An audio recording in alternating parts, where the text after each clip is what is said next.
lain. Mengucap balik. Saya bab orang hina Nabi, saya marah tuan-tuan. Dia sebut bahawa Nabi Muhammad ni ketika beranak, mak dia pun tak tahu yang dia ni Nabi. Hah? Siti Maryam tahu yang dia kandung Isa. Mak Nabi Musa tahu yang dia kandung bakal Nabi. Mak kepada Nabi Ishak tahu dia mengandungkan Nabi. Takkan Aminah tak tahu dia mengandungkan seorang Rasul? Masya Allah. Kalau Nabi Ishak mak dia tahu dia mengandungkan Nabi, takkan Nabi Muhammad mak dia tak tahu? Nabi Muhammad Nabi yang paling mulia.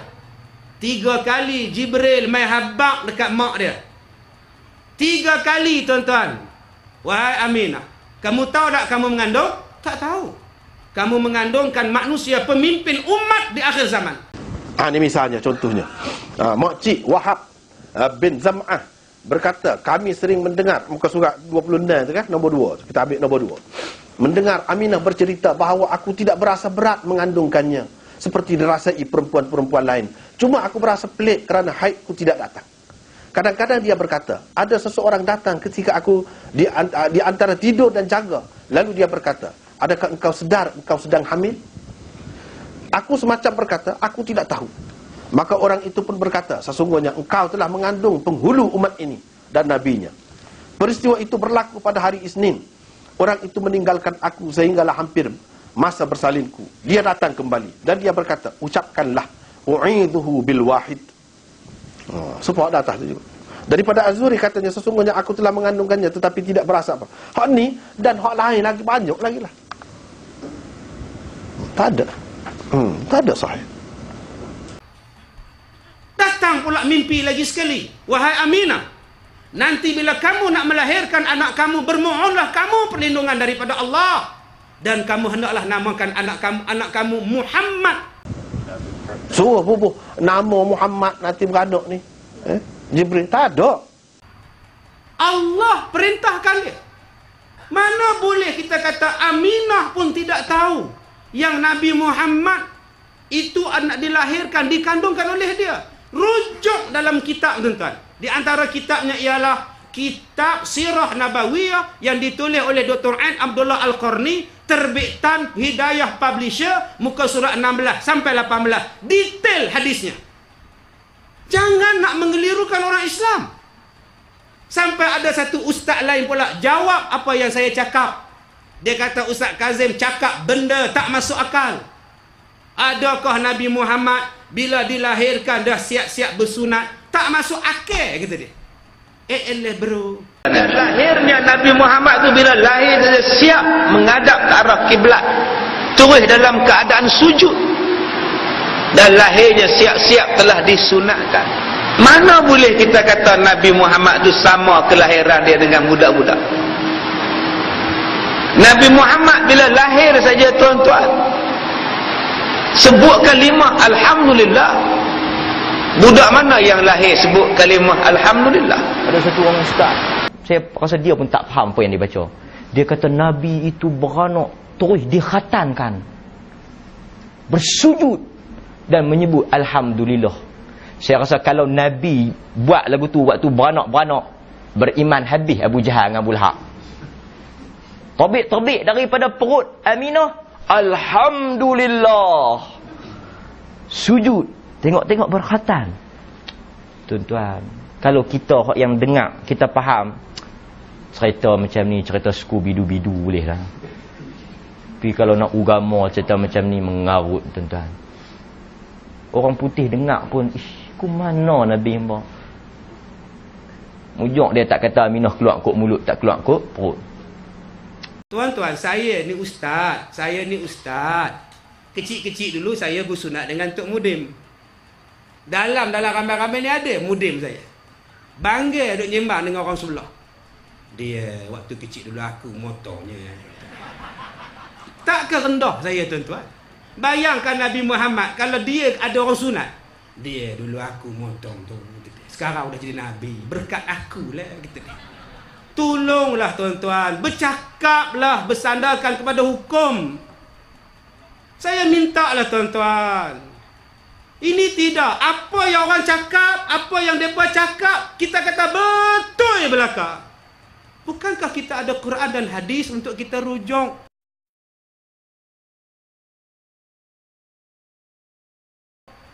Sayang tuan-tuan, bila kita taksub membabi buta, inilah jadinya. Berlaku di tahun kelahiran baginda Nabi SAW.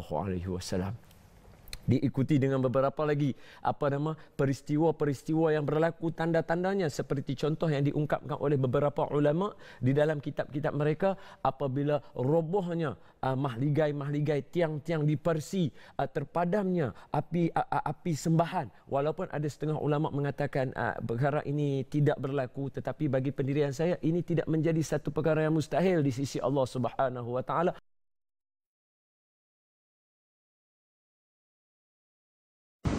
Hadis-hadis yang memperihalkan keajaiban-keajaiban yang berlaku semasa kelahiran Nabi SAW dan sesudah kelahiran baginda, kebanyakannya adalah dusta.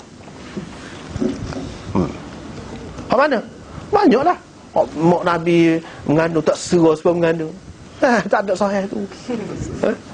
Lepas tu bila beranak tu dia tengok tu, cerah nampak sampai kepada istana Kisra. Tak ada. Adalah cerita penglipur lara, cerita tu ada. Cahaya tu daripada dahi tu. Tak ada. Untuk menunjukkan kelahiran seseorang insan, apabila sampai detik mak baginda Nabi SAW iaitu Siti Aminah nak melahirkan, bila dilahirkan saja seorang insan yang mulia ini, maka kata Siti Aminah ketika menceritakannya, apa Aminah kata? Bila aku melahirkan dia, seolah-olah keluar satu cahaya daripada tempat lahir anak itu. Keluar cahaya itu menerangi mahligai-mahligai di Syams. Ini diungkapkan di dalam kitab sirah Nabi yang antara yang terhebat yang dikarang oleh Syekh Mubarak Furi. Siti Aminah kata, aku lahirkan anak itu, terpancar cahaya daripada tempat melahirkan anak itu keluar, dan cahaya itu bukan saja menerangi rumah Siti Aminah ketika itu, malah cahaya itu terang sampai ke negeri Syam. Tuan-tuan tahu tak? Mekah dekat sini, Allah nak lukis jauh pula. Mekah dekat sini, bayangkan Mekah dekat sini, ni Mekah, dia bentuk macam tu kan. Ujung bertentang sini, sini baru Syam. Bayangkan berapa jauh tu. Terpancar sinar baginda Nabi SAW keluar dengan wajah yang bersih, dalam keadaan tangan memohon doa kepada Allah Subhanahu wa taala, dalam keadaan yang elok, dalam keadaan yang dikatakan oleh setengah ulama mengucapkan alhamdulillahirabbil alamin. Alhamdulillah, mengucapkan masya-Allah tabarakallah. Terbit daripada perut Aminah, alhamdulillah. Sujud, tengok berkhatan. Tuan-tuan, kalau kita yang dengar, kita faham cerita macam ni, cerita Scooby-Doo boleh lah. Anak ini diberikan nama apabila dikhabarkan kepada datuk Nabi SAW. Siapa? Abdul Muttalib. Wahai Abdul Muttalib. Okey. Mana ayah Nabi? Ketika Nabi dalam perut ibu dia, ketika Nabi di dalam perut ibu Nabi yang mulia, seumur 2 bulan, maka ayah Nabi SAW, siapa? Abdullah, telah dijemput oleh Allah Subhanahu wa taala. Jadi Nabi anak yatim. Bila lahir saja, maka tok Nabi lah yang akan menjadi ketua pada ketika itu.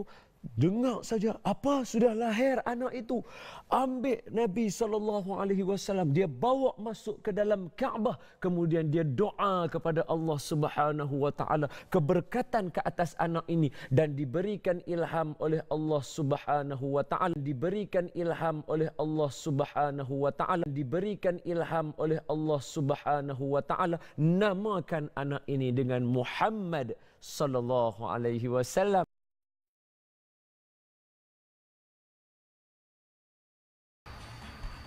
Datang pula mimpi lagi sekali. Wahai Aminah, nanti bila kamu nak melahirkan anak kamu, bermohonlah kamu perlindungan daripada Allah, dan kamu hendaklah namakan anak kamu Muhammad. nama ini tidak pernah dinamakan kepada siapa-siapa di zaman itu dengan nama Muhammad yang mulia. Suruh bubuh nama Muhammad nanti beranak ni. Jibril tak ada. Lepas tu apabila itu ni pakar azimat ni. Pakar azimat ni. Ada riwayat Ibnu Ishaq pakar azimat. Puak-puak azimat sedap benar buat hujah. Nah. Tak ada. Dia ada masalah nak. Tak ada. Tak ada. Hak ni panjang lebar. Maulana Sulaiman Nadwi Shibli Nu'mani dalam kitab Siratun Nabi jilid ketiga, dia bahas sosok. Bapa tidak sahih. Bapa maudhu. Siapa dia perawi dia? Dalam jilid ketiga. Kita tidak sebut sini panjang sebab tu dia kena suku pula hak tu. Kalau nak bahas hak tu saja kan. Kita buat satu. Kalau nak bahas hak tu lah panjanglah ceritanya. Ni macam ni. Doa pada api tu Tak ada. tak ada juga. Tak ada. Tak ada. Maknanya sebanyak mana yang tersebar dengan meluas di kalangan kita ni kan, benda yang tidak ada asas. Tak ada asas. Seperti cerita pandit. Tapi orang-orang yang sebar benda ni, kalau kita kata gitu dia marah. Nak bela siapa? Kita nak bela Nabi ke nak bela siapa? Yang marah tu apa? Orang tu royak betul. Ni ulama-ulama ni bicara ni. Ulama-ulama tu siapa? Imam Ahmad, Imam hak besar-besar, hak maklum tu lah. Dia betul. Duduk kata benda ni tak betul. Lepas tu kita ambil mana? Tak tahu.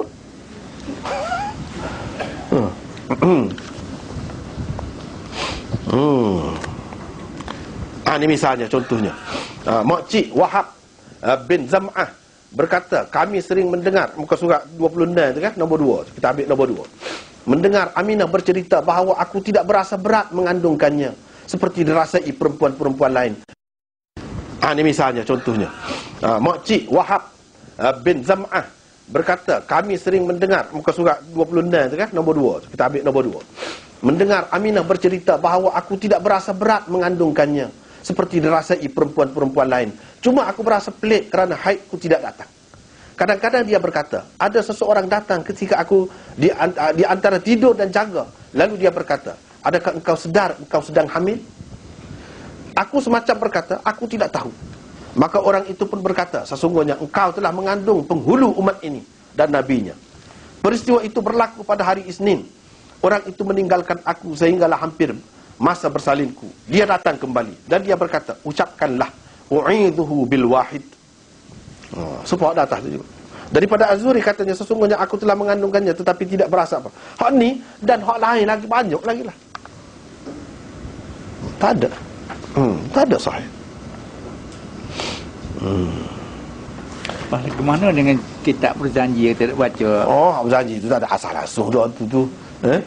Misalnya apa ni? Mirqatus Su'ud itu. Madarijus Su'ud itu. Waktu tu banyak benar lah. Nur Muhammad Ghafur tu kan. Dalam tu. Mula-mula start lagi hak berjanji tu sebut Nur Muhammad selalu. Hak tu mengarut dah, bukan main dah. Ada satu saya tengok adalah seorang tokoh ilmuwan yang membicarakan tentang kelahiran Nabi SAW. Yang seorang ni dia kata Nabi SAW dilahirkan seperti manusia biasa, dan Nabi SAW tidak menampakkan pada Nabi SAW sesuatu keajaiban seperti budak ni dia akan jadi Nabi. Tak ada pun orang bercakap semasa hayat kecil Nabi SAW. Dan Nabi SAW tidak pernah angkat kedudukannya sampai pada nanti yang akan jadi Nabi, dimuliakan dengan kemuliaan-kemuliaan yang melampau dan sebagainya semasa kecil Nabi. Satu lagi kelompok, satu lagi orang tokoh yang terkenal juga menyebut bahawa sebenarnya kan mereka ni membaca kitab Ja'far Al-Barzanji tu kan, yang menceritakan kelahiran Nabi, macam mana apa yang berlaku. Burung-burung, makhluk-makhluk boleh cakap Arab pada hari kelahiran Nabi SAW. Burung cak kat luar tu, kaifa haluka, semua cakap Arab lah itu. Jadi cerita-cerita seperti itu, kemudian di hari kelahiran Nabi, Mai Asyah, isteri Firaun, pembantu Firaun tu, hamba datang kepada Nabi SAW, kepada ibu Nabi Aminah, bantu untuk kelahiran dan sebagainya, macam-macam cerita, cahaya lah apalah. Tuan-tuan dan puan-puan sekalian, ini cerita-cerita yang tidak ada asas sandaran faktanya. Kita bukan kata Nabi itu dihina masa kecil. Nabi tak dihina. Nabi dimuliakan. Tapi dimuliakan seperti manusia-manusia yang lain. Sikap Nabi, akhlak Nabi itu menyebabkan Nabi SAW dimuliakan. Bukan kerana ada tanda-tanda pada dia. Berlaku di sana. Oh ni budak ni. Ini bukan cerita Superman. Ataupun apa Hills apa. Saya pun tak ingat. Cerita macam Superman kat tu, orang duk minat tu tahu. Saya pun tak tahu. Adik-beradik dia lah. Yakni bukan Nabi itu dilahirkan dengan bersama-sama dengan dia ada batu ke apa semua kan. Jadi tak ada, mula lagu tu tak ada. Nabi dimuliakan kerana akhlak Nabi pada ketika tu. Dan memang Nabi SAW dibelah dada Nabi oleh malaikat Jibril alaihi salam. Tapi adakah benda ni diketahui oleh masyarakat Arab jahiliah pada ketika tu? Dan Nabi SAW dicerita aku kena belah dada. Masa tu kalau Nabi cerita habis. Kita nak abang sekarang ni, apa yang kita nak sampaikan bukan kita nak menjatuhkan kedudukan dan kemuliaan Nabi. Kita nak abang pada ketika itu, ketika mana Nabi masih kecil, kita nak cerita ni persekitaran Nabi. Adakah merasai bahawasanya budak ni dia akan jadi Nabi nanti ni? Tak ada. Kalau mereka rasa, mereka dah bunuh lama dah. Mereka tak mau. Nampak? Benda ni berlaku setelah mereka muliakan Nabi dengan akhlak Nabi yang terpuji. Nabi bukan main bawa kuasa-kuasa magic tertentu. David Copperfield ke apa ke? Lepas tu David Blaine ke? Tarik jantung keluar kan, tarik ni keluar kan ni. Hilanglah apa kebala lah dan macam-macam lagi yang dibuat. Nabi tak bawa sesuatu magic. Tak buat apa-apa pun. Nabi hanya tampilkan akhlak yang mulia, akhlak yang baik. Menyebabkan Nabi SAW disukai, Nabi SAW dihormati. Sebab tu, bila Nabi digelar orang yang sangat dipercayai, orang yang sangat amanah, orang yang bercakap benar, bila turun wahyu, masyarakat Arab sendiri bergaduh. Dia mana pernah bohong? Tak ada, mana boleh. Nak pergi kata Tuhan yang banyak kita ni, aja'alul alihata ilahan wahida. Apakah pun nak jadi semua ni Tuhan-Tuhan ni sebab jadi Tuhan yang satu? Ada yang menggunakan akal mereka, ada yang menerima Nabi SAW disebabkan apa? Disebabkan sifat Nabi Al-Amin. Itu saja. Bukan kerana ada sesuatu yang mereka lihat dan laku pada Nabi semasa hayat baginda SAW, yakni masa kecil Nabi SAW. Jadi Nabi masa kecil, masa sebelum dilantik diutus menjadi Rasul, akhlak Nabi sangat baik. Antara digambarkan oleh Khadijah di sini, Nabi selalu menyambung tali persaudaraan.